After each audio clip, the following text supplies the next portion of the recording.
Hi, this is Paul. Today I'm going to show you how to make a nut brown ale.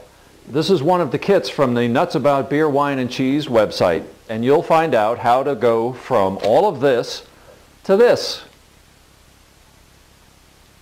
That's a good batch. See you back here in a few minutes. I usually use this powdered product called PBW, which is a chlorine compound, or you can use an iodine solution like this, a couple of drops in a cup of water, rinse all of your stuff. If you can't find either of these, you can use household Clorox, very, very dilute. Do not use dish soap because it leaves a film and you might contaminate your batch and it'll taste soapy and awful. I've already got a pot of water boiling, which we skipped filming that because you don't need to see that. Next thing we're going to do is cut these open, put them in the bag, and then into the pot. The grains that are in this kit is three different grains in this kit. This one is a crushed crystal grain, and you'll see a number on here which is 120L. That addresses how dark it is because this is a nut brown ale, and so the dark roasted grains will affect the color and a little bit of the taste of the batch that we're going to make. This little one is crushed roasted barley, so that'll give us a nice nutty toasted taste. This one is very dark. This one is crushed pale chocolate. Again, this will give us a nice dark color and a rich flavor. That one goes in. And then the crystal goes in like this. Then we tie up the bag and put it in the pot.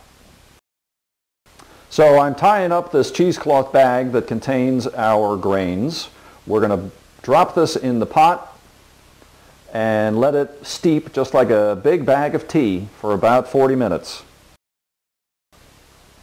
In addition to the malt syrup, malt extract syrup, which is very neutral, it's light color, almost no flavor, we also add powdered solids. Basically what that is, these things, and here's a bag of dark brown sugar we'll put in at the very end.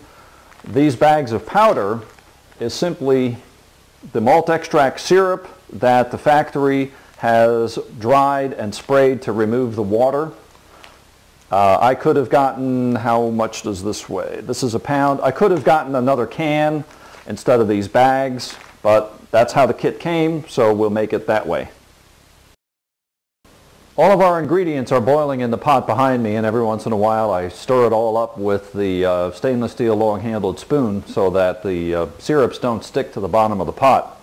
While that's cooking, I'll show you another step that I often do, which is to make a yeast starter. The kit came with this little package of powdered dry yeast, but to make sure that it's viable and starts the fermentation process promptly tomorrow, I usually put it in a bottle, pour the powder in there, pour in a cup of water, put the water lock on the top, fill it about halfway, and put it aside so that it will wake up the yeast.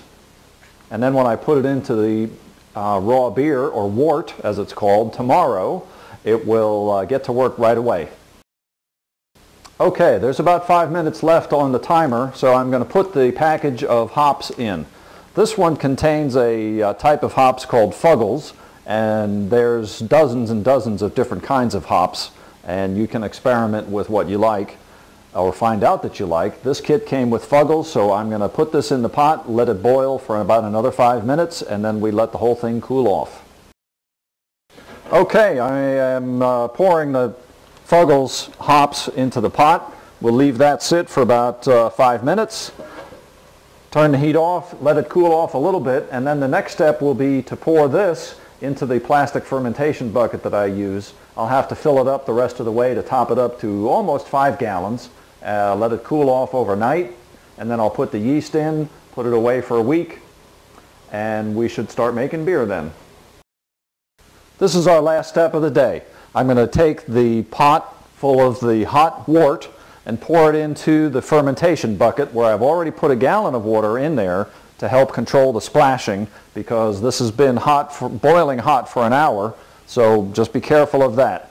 Then you see the bucket has marks on the side of how much more cold water to put in to fill it up to about 4.5 or 5 gallons.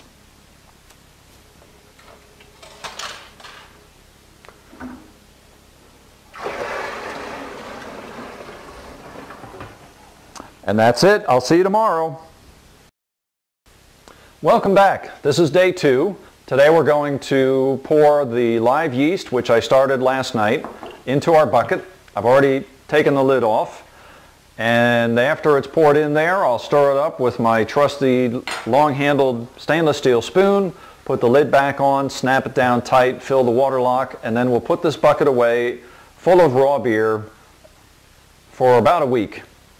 Then next weekend I'll transfer it into this container for about another week or 2, just to let the beer settle down and clarify, and then I will be able to pour it off on bottling day and leave behind all of the mud and solids that have settled down to the bottom. One of the tools that you'll need as a home brewer is a hydrometer, which is what you see inside this clear plastic tube. It's a graduated instrument that measures specific gravity, and you must check when you put the beer in the bucket and when you do your bottling, and then compare the start and finish numbers. The gravity on this batch is 1.052, and the recipe indicates that's exactly where we ought to be, and then there's a number that will show what it's should be when we're all done. I'll be able to check that in a couple of weeks. Well, that's it for now. Thank you so much for watching. Remember, look for these and all of our products on nutsaboutbeerwineandcheese.com.